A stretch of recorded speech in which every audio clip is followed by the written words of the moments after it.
You're listening to Hear This Idea, a podcast showcasing new thinking from top academics at the University of Cambridge and beyond. In this episode, we talk to Tobias Cremer. Tobias is a PhD candidate at the Department of Politics and International Studies here in Cambridge.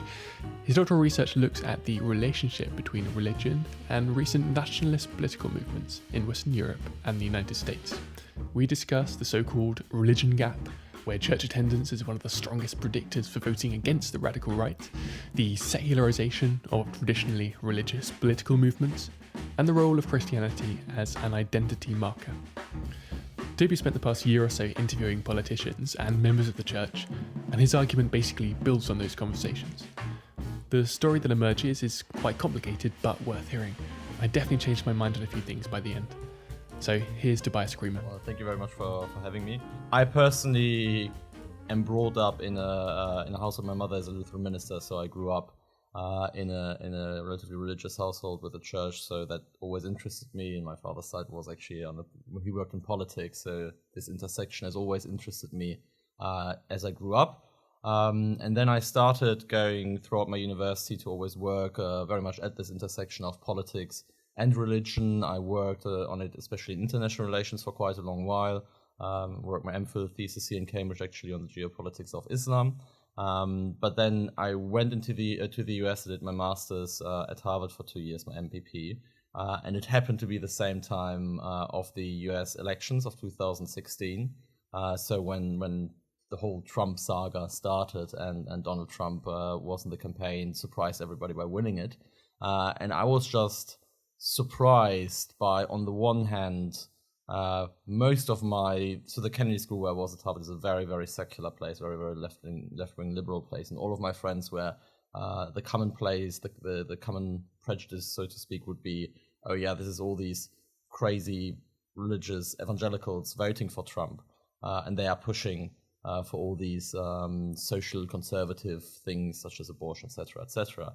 And what struck me was, because I had a lot of friends who actually did go to church, I knew a lot of theologians at Harvard, and also from my own experience back in Europe, was that the people I knew who were religious or who went to church were actually the most critical of Trump. So that they actually aligned without knowing it with my secular left-wing liberal friends, but they didn't know. But the left-wing liberal friends wouldn't necessarily know that would be the case. So we usually have the prejudice everywhere that, well, we have reactionaries or like very conservative religious people, and then we have like right-wing populists, and they're actually doing the same thing. They're part of the same backlash.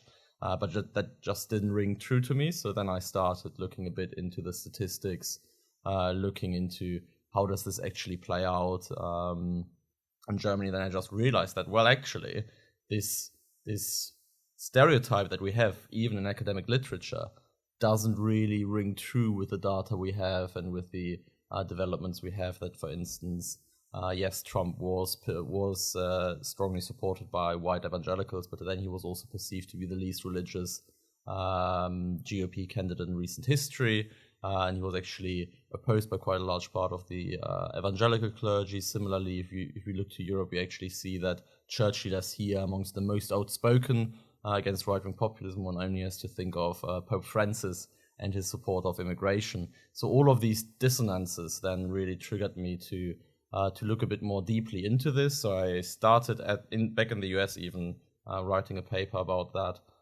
Then I actually started working in Germany, and as it continued, this right-wing populist wave, both in Europe and the United States, eventually decided that I want to work on it, that I want to write a book on it, that I actually wanted to clarify something where I had the impression that both the literature and journalism, to a large extent, is just not understanding what is actually going on, who these right-wing populists are, what they really want, what it is about, and the extent to what their demands are actually quite different from what we are used to with, let's say, reactionary or very conservative Christians. That these are actually two very different set of actors.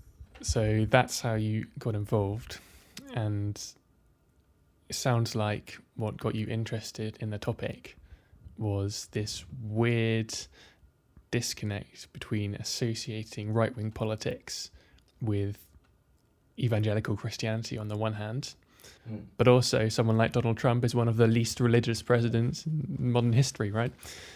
So the interest started in America, but your research started in Germany. Yes. Can you tell us a bit about that and how it relates to the bigger picture? Yes, absolutely. So, what really struck me was, I think, seeing what was happening in the United States, realizing that this is a development that was different from what we had in the United States to that date, because before we had really this like religious right, and social conservatives was about abortion, it was about gay marriage, etc., etc. And the people who supported Trump, like Trump didn't talk about abortion, Trump was pro-choice. Trump has no issue with gay marriage personally before he became candidate, and there were several issues in this respect. But what is interesting is that traditionally we would always say, oh yeah, in Europe, our right-wing politics, as all of our politics, is much more secular. And in this respect, we can't compare. So if in Europe churches are against right-wing populism, that is just normal because our right-wing populists are secular. Whereas in the US, you would always associate right-wing populist movements with what was called the Christian right, evangelical Christianity, all of these movements that emerged in the 1970s and 80s. Around Ronald Reagan.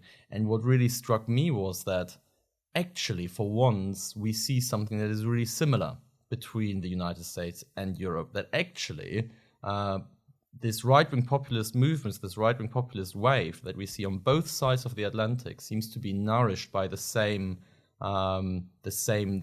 wishes, the same discontentment with liberal politics. And really that actually, maybe to an extent, we are seeing the United States moving closer to Europe in its politics, and that it is becoming more secular and less driven by religious reasons. So this is why I decided to do a comparative case study, to look at Germany, France, and the United States. I initially also had the UK in, but then for time reasons and also for specific reasons, I dropped out the UK. It's actually relatively interesting that the UK is the odd one out. So right-wing populists in all other countries do reference religion quite a lot. So they talk about the Judeo-Christian West, as Steve Bannon does. He set up an academy in Italy about the Judeo-Christian West. In Pegida in Germany, people run around with crosses in the German national colors. In France, you have the Front National talking about France being the first daughter of the church and being a Catholic country. The same in Italy. You have Salvini with his basically referring to the Holy Spirit during his campaign speeches.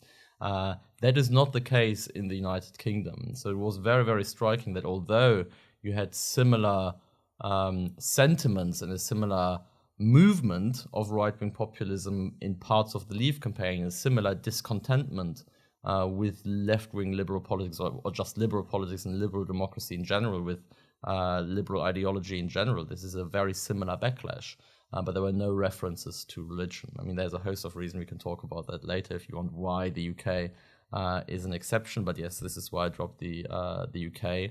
And then I basically decided to Germany, France, and the US, because I think these three case studies are quite good in that they, in all of these three cases, right-wing populists reference religion a lot, but they're also very, very different in their institutional setup. So you have Germany, where you have a Protestant and a Catholic church that are basically state churches. They're both official churches.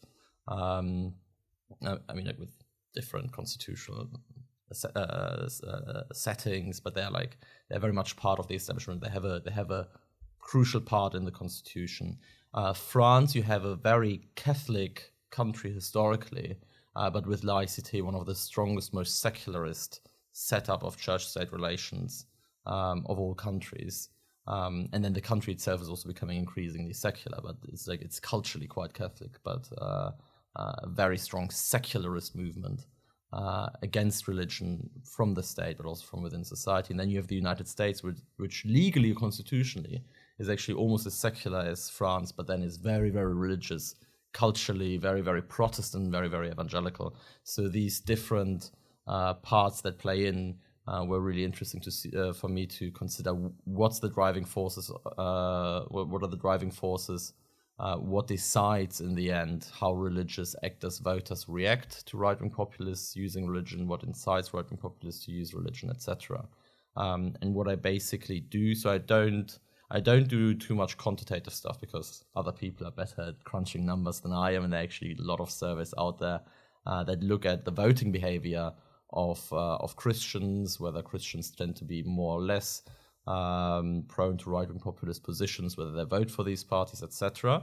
And if you want to, I can talk about the voting behavior as well. But what I really am focusing on is the qualitative aspect. So I do elite interviews. I try to understand what are these right-wing populist policies about? What do right-wing populists actually mean when they make religious references? What do they mean when they say the Christian Occident, the Judeo-Christian West? Is this really, do they mean this in theological terms? Or is this rather an identity marker that is about culture and is actually completely dissociated from religion as a belief system? And then I look at, and then I interview, so on the one hand, I interview right-wing populist politicians, and then I interview church leaders from different denominations to ask them to compare how does their vision of religion differ from right-wing populist idea of religious references, and how do they react to this? Do they see this as positive, negative? What is their strategy vis-a-vis this cooptation attempts by the populist right?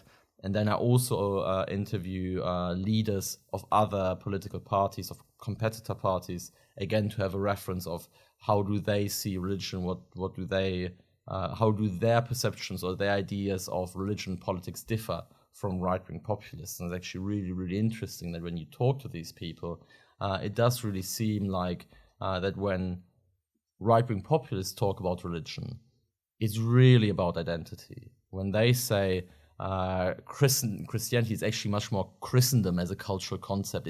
It's really so one of my questions that I ask all of my interview partners is, what does Christian identity actually mean to you?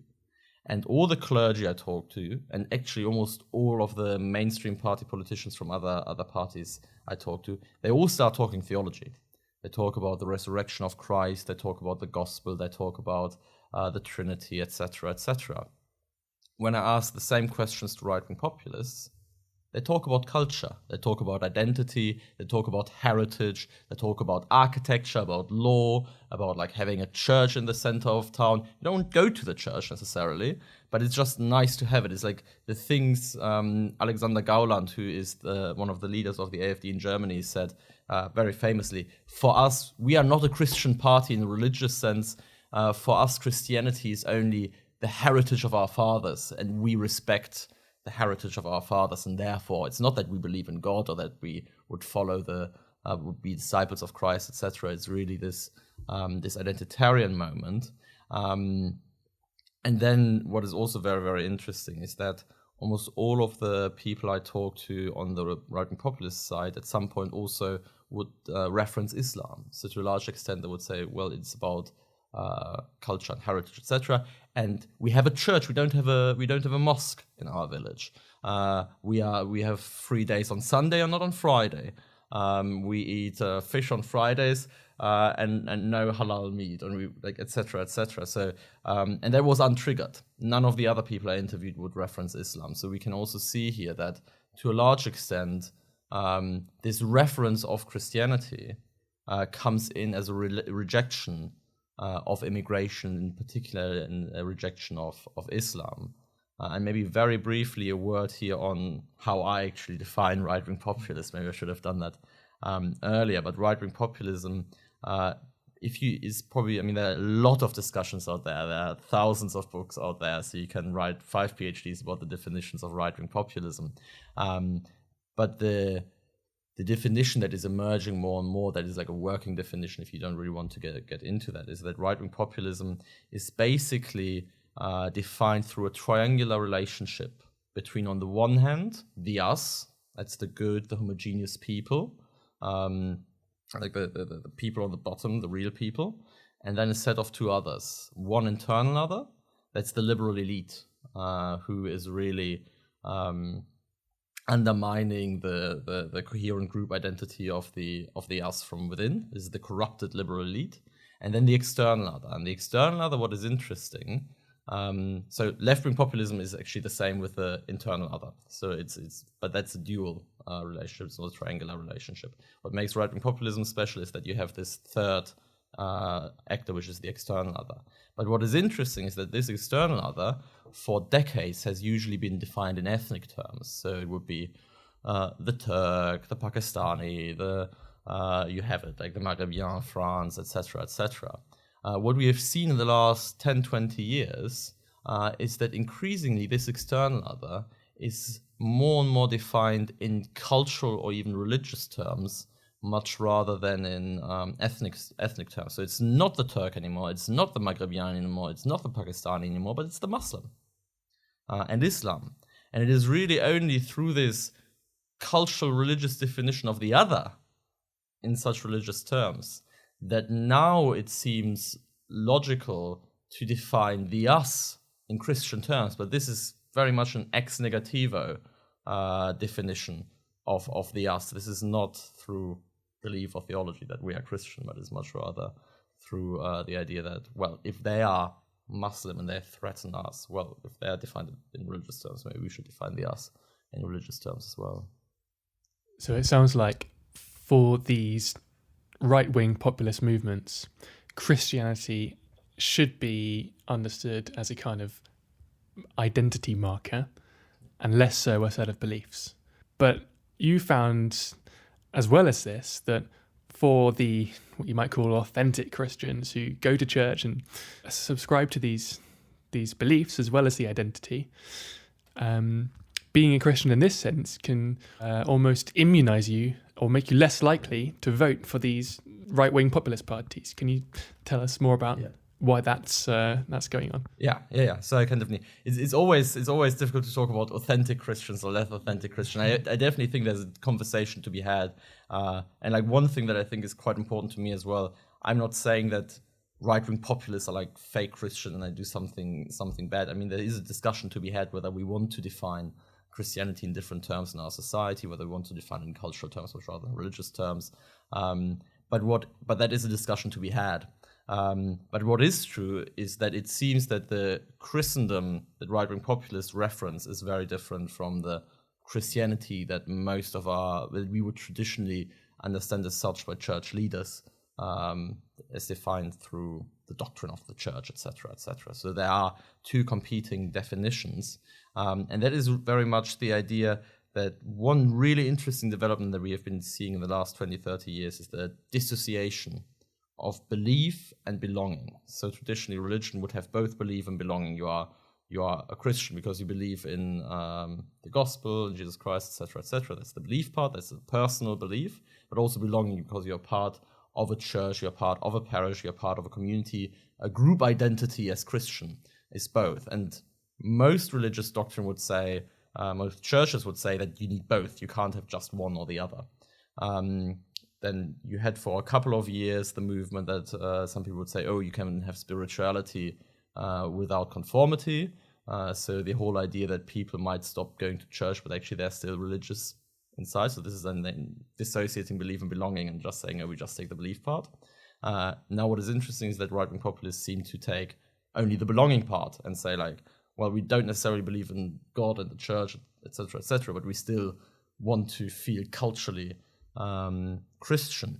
Now, what is interesting, as you say, is that these right-wing populist references to Christian belonging or Christian identity seem to be most successful or resonate most with those Christians or those parts of the population that are actually the least religious. So these are either non-practicing Christians or actually outright atheist people. So we see that especially in Europe, that what some social scientists have called the religion gap, that actually right-wing populists perform about double as well amongst those who are the least likely to go to church. They perform double as well amongst irreligious people in Germany, for instance, than amongst Protestants and Catholics.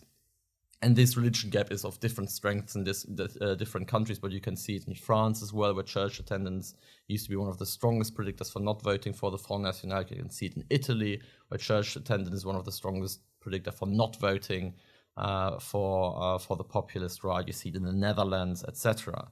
Now, to be sure, the United States is a bit of a different case, because there you see that, especially of white evangelicals, who are still 25% of the American population, therefore the biggest Christian group on their own, although there are like thousands of different denominations in that as well, so you don't always have to differentiate.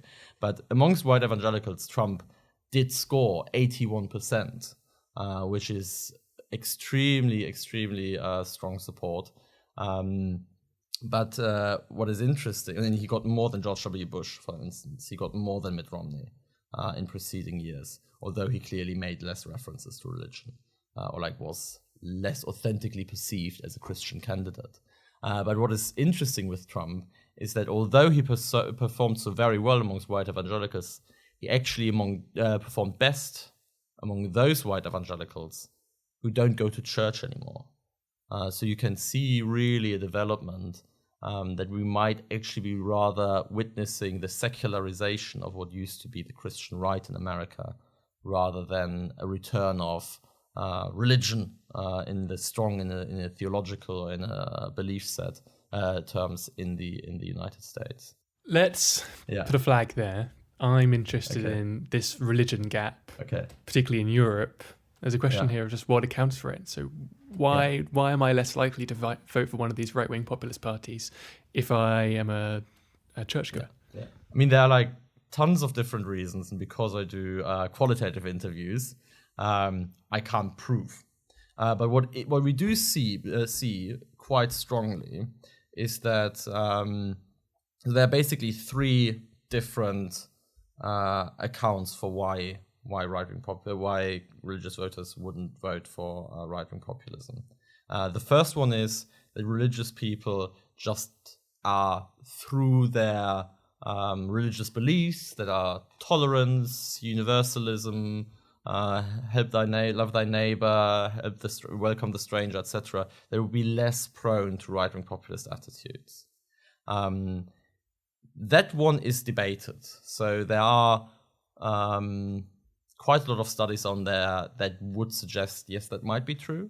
But then there are also a lot of studies that actually say, well, religious affiliation might actually push you more towards having right-wing populist attitudes, if not necessarily voting behavior. Most studies eventually say, well, we can't really know. It's not very clear cut, and in the end, it's most likely that religious people, churchgoers, Christians, are not more or less likely to hold right-wing populist attitudes than the average population, or than their atheist neighbors. However, what is different is that in spite of these similarities in attitudes, they don't vote for right-wing populist parties. So there is a gap between having average attitudes and not acting on them. And what comes in here are basically two factors that are very, very important to explaining why Christians don't vote for right-wing populist parties. The one is the availability of a Christian alternative, of an alternative party, of a coherent alternative choice, and the other one is of the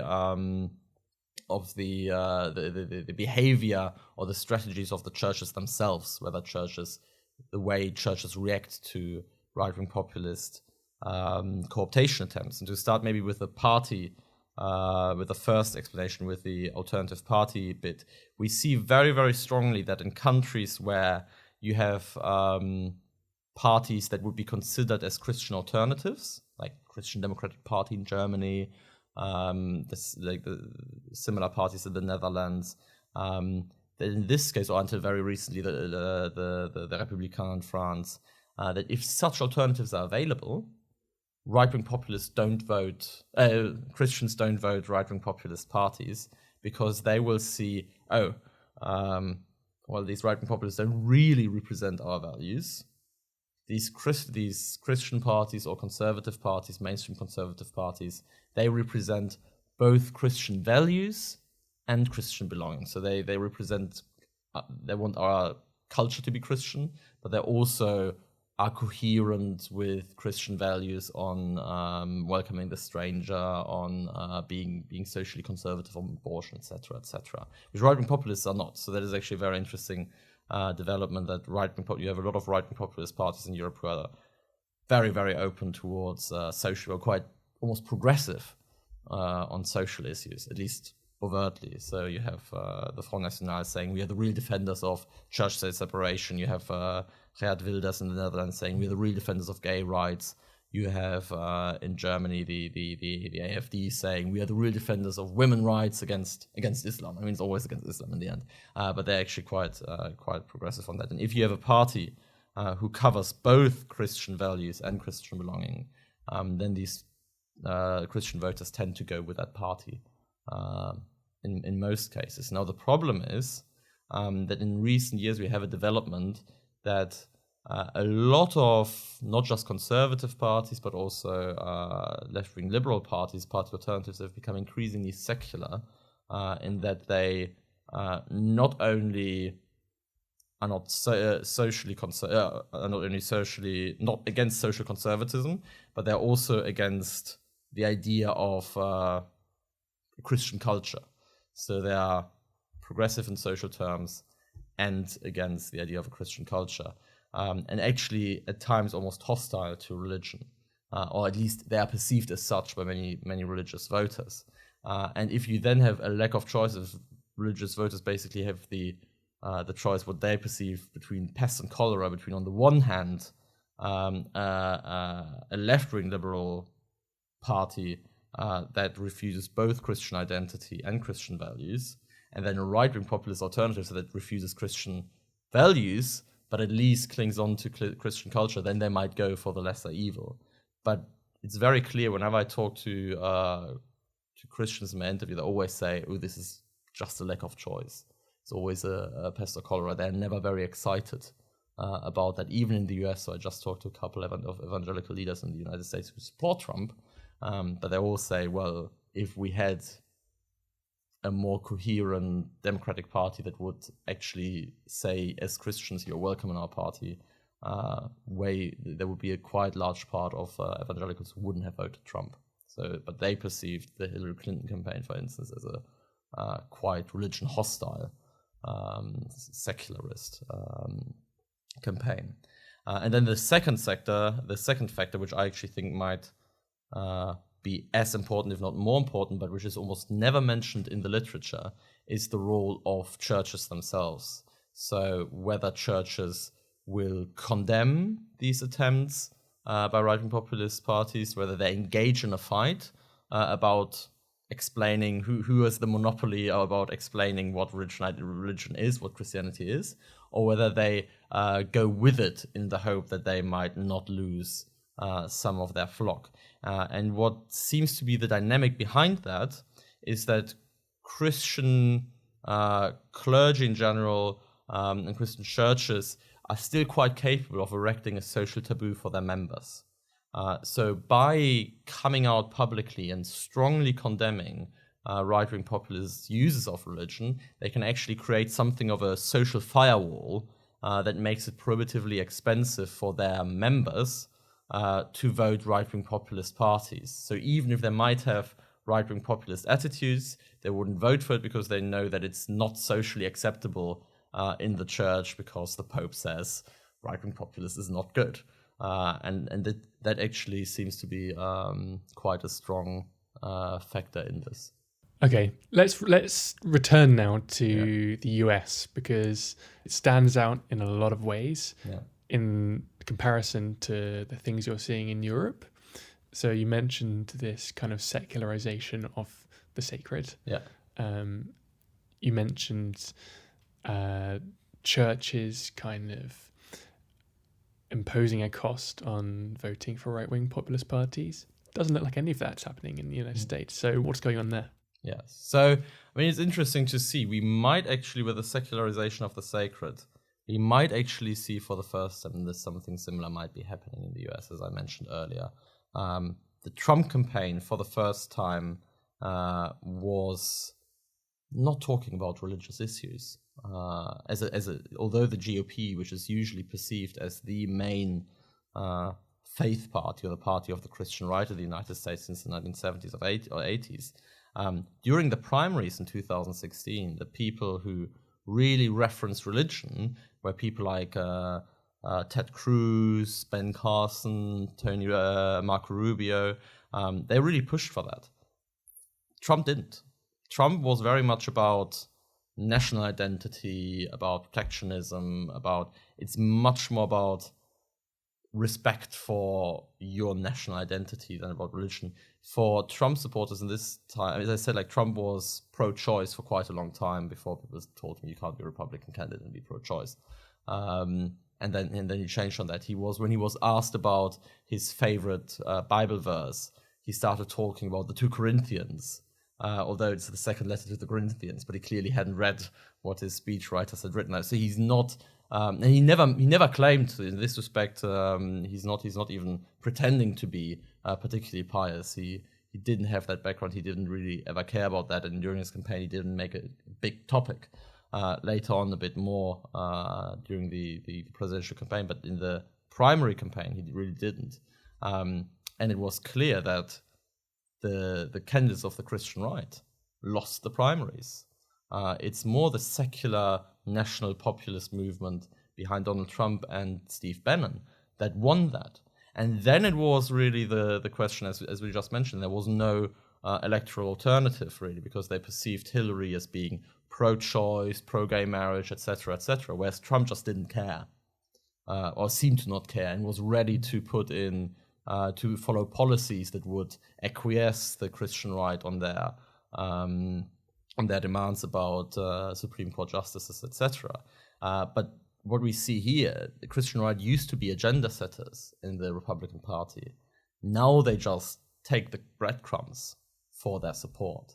And that's like a quite interesting dynamic change in the balance of power within the Republican Party.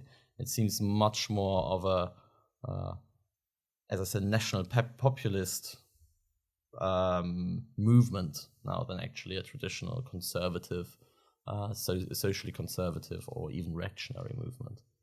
Can you make any guesses about what's causing this secularization of what was traditionally a more conservatively religious political wing?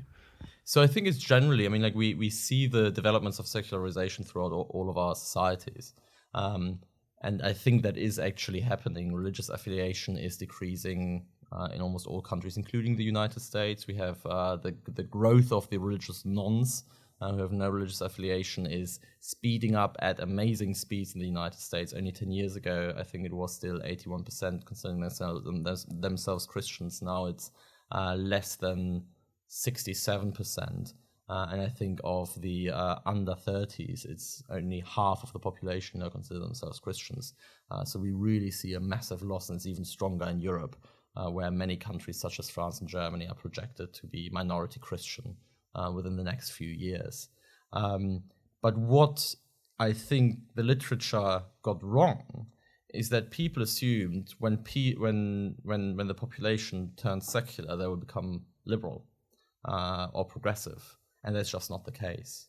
So what we are witnessing much rather is we now have a new secularist right, in addition to our traditional Christian right, as well as then a secular left.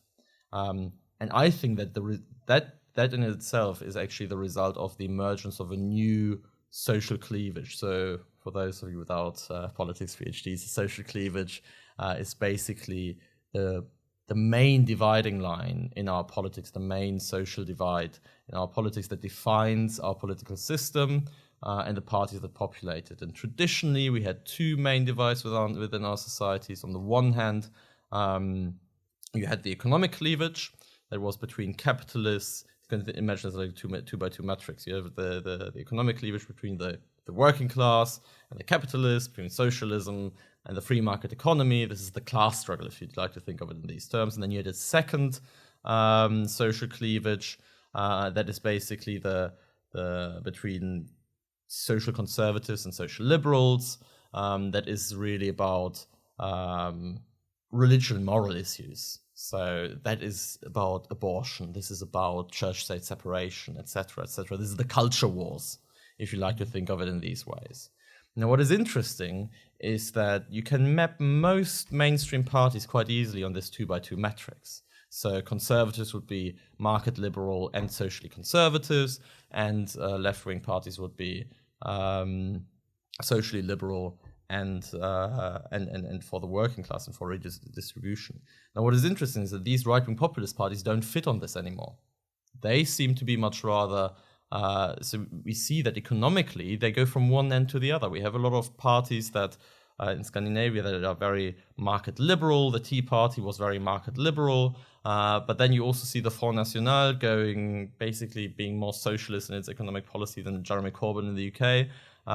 You see the same in the AFD, sometimes even the same parties. The AFD was funded as an anti-Euro neoliberal party.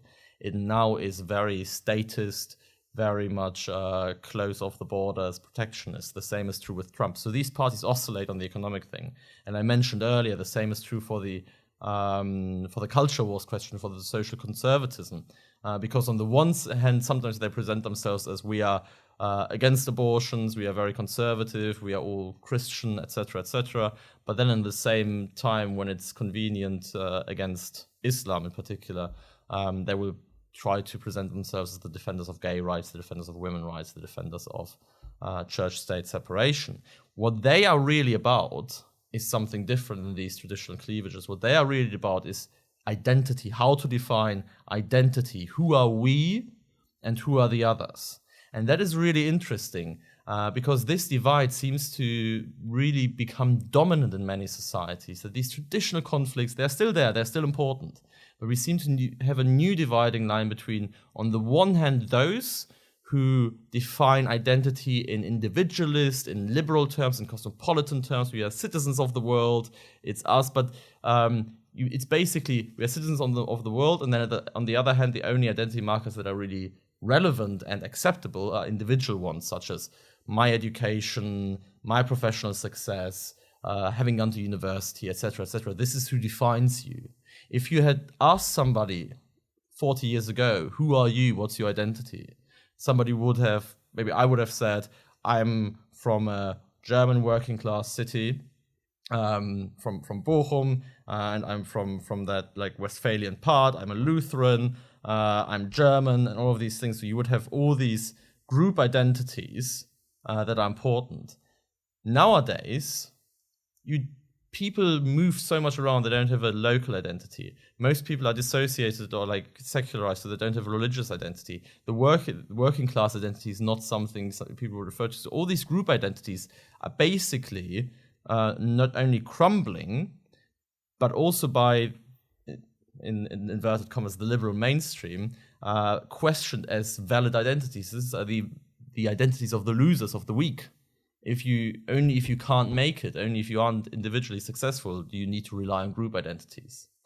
The problem is now that actually about half, if not more, of the population say no, group identities are important to us. These things matter. National identity matters. Regional identity matters. Class identity matters.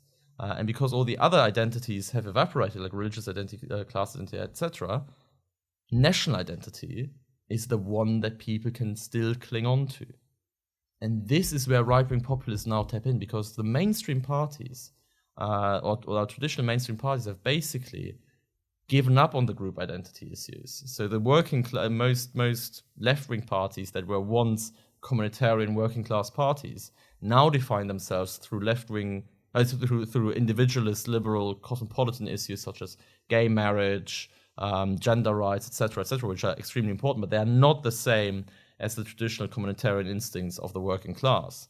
The same is true for mainstream right parties, which traditionally would have defined themselves through patriotism or religious affiliation as group identities. Now much more focus on just economic liberalism, libertarianism, and actually open to immigration, etc., etc. And now, as a result, you have this vacuum on the communitarian side, on the group identity side of this new cleavage. And this is where, with the new identity politics of the right, these right-wing populist parties come in. And like the identity politics of the left, this is about predefined group identities like sexuality, ethnicity, nationality, etc. But they are saying we are defending the group identity of the majority rather than the group identity of the minority. So you have something of like a wide identity politics that is newly emerging. And it is in this identity politics that then religion can become one of the identity markers. But it's only an identity marker. It's not about faith or religious values. It's possibly the case that some identities aren't acceptable anymore in our current political environment. Like it's no longer acceptable to identify yourself as white and the others as Arab, but it still is very much the case that it is still acceptable to identify yourself as Christian and the others as Muslims. And in that sense, that kind of trying to reclaiming of religious identity is just a way of transferring old divides into more modern language that is also more acceptable to the wider population. I don't know if you've got any thoughts on that. No, that is absolutely the case. So this is a bit what I was mentioning when I was saying that traditionally we defined the other in ethnic terms, on racial terms. That is not the case anymore because people have realized racism is not socially acceptable. Culturalism is. So it is not okay anymore to say we don't like the Pakistani because of the color of his skin, or we don't like the I don't know, the Jew or the Turk or whatever because of their origin. But it is still acceptable to say, culturally this just doesn't fit together. And it's actually quite interesting that when you talk to, so I talked to a lot of these nationalist populist or right-wing populist leaders, and none of them comes over as racist, to be entirely honest. Like some very old school ones, yes. I have met some who are very straightforwardly racist, but the large majority doesn't. And I actually don't think that they are racist. I do really think that they are almost convinced, but it is a new culturalism. This identity politics picks up almost the identity politics of the left. So they mirror that to an extent. Because on the left, people have said, culture is important. It is important to say multiculturalism and that we respect the culture of the people who come in and that they are allowed to have their own culture and their culture should be protected, that there is such a thing as minority cultures and minority cultures should be protected. And they're speaking about rights, the right for their culture to be protected and to not be diluted or assimilated by the host culture. So if you think about, I know, like an immigrant population that is Muslim and comes to a Christian country, that they are allowed to keep speaking their language, speak wearing the clothes, that they don't have to assimilate into society. But it's just like a multicultural one next to each other. Now, what these right-wing populist politicians say, if these minorities have these rights to protect their culture, then we have the rights to protect our culture. And they're basically saying, well, we want to protect our traditional culture just in the same ways as they do. Now, there's obviously a very different dynamic because it's a majority culture. But it's really hard to argue with that because they're using actually the very same language as the identity politics of the left. So some people, like Francis Fukuyama, for instance, just published a book on identity politics, actually saying, we won't really, it's really hard to argue with that because by pushing for an identity politics of the left, we have made an identity politics of the right possible and to an extent almost understandable. And it's actually only a non-identity politics that might be able to solve this. And back to a universalism where we have to all work together. I mean, like I don't make a judgment one way or the other. But I do think that might help explain it, why it is also so difficult to fight right-wing populists, because I do actually think there is a point in that there are a lot of people who feel that way and who have not been represented in our political system and that need a way of representation. What I'm kind of seeing you getting at is also like a broadening of what comes under the definition of those right-wing populists. Because when I look at the definition of what it meant to be white or a right-wing populist, let's say 100 years ago, many people who are now aligned with it wouldn't even fall under that definition. Yeah. You get under your definition of white Irish people, for example, wouldn't fall in. And also nowadays it's interesting that in relying on a Christian identity, you're also bringing in more niches from other countries. For example, I always think it's quite funny that when you get somebody from UKIP or the French right-wing parties talking about Christian identity, they're also kind of inadvertently aligning themselves with right-wing parties in Poland or in Hungary.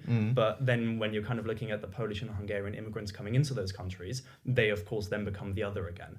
But in kind of relying on that Christian, and especially Judeo-Christian is also often, I think, a really interesting term that gets used, is it's kind of broadening that church of who becomes acceptable and who is us, and then also, I think, in many ways trying to get a stronger alliance against whatever the other may be. Yeah, no, absolutely. We do see definitely a movement from traditional nationalism to civilizationism, if that makes sense. From like ethnic nationalism from like we only accept people who have been born French for 600 generations and are like white and blah, blah, blah, to a civilization idea of almost picking up on the idea of a clash of civilizations, to take the hunting word. And it's quite interesting. A lot of people I talk to are saying, well, yeah, hunting and clash of civilization is almost how they see the world. They really think there is in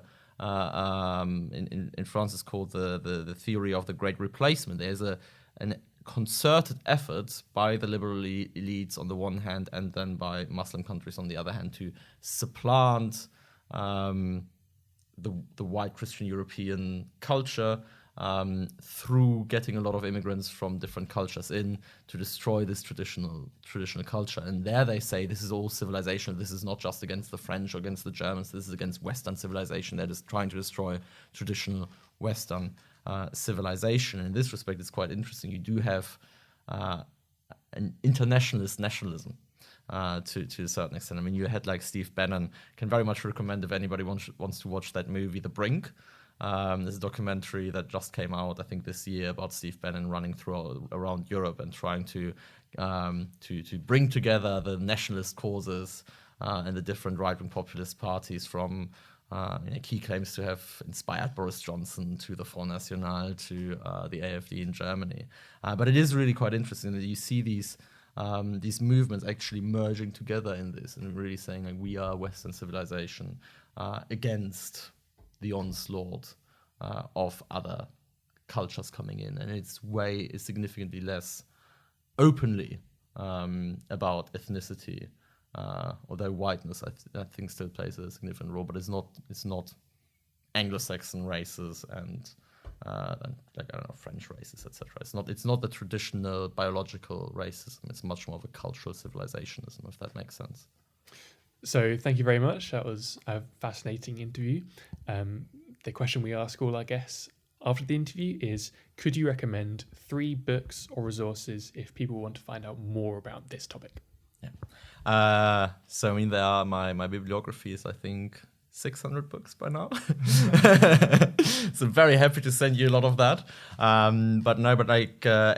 So one thing I thought was really, really interesting, sometimes a bit scary, but also just good to understand how these developments play out, is really a movie that came out last year about Steve Bannon and the Trump campaign and how he tries to rally the nationalist populist cause. And you also realize he's not racist, I don't think.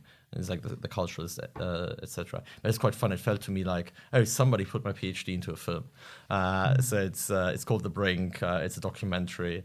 I mean, there are all sorts of problems with it. Some people say, oh, it's way too nice to Steve Bannon. Some people say it's just focusing on one personality, not on the movement. But it's definitely a really, really good resource, and it's also just quite fun to watch.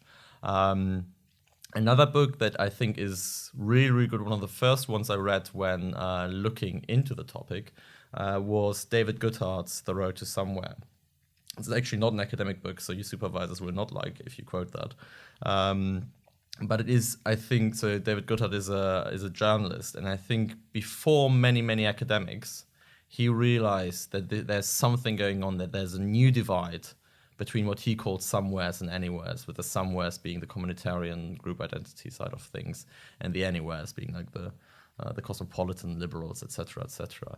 And I think he really does it. You can read it in an afternoon. It's a very good read. There are all sorts of problems, especially he gets the religious part wrong, and he contradicts himself in the book quite often on that, and he actually acknowledged that in the aftermath. So if you want the religious part, that's not complete, but to understand what's happening with the the different cleavages and the different divides in society. I think that is extremely useful. And then I'm thinking of a third one.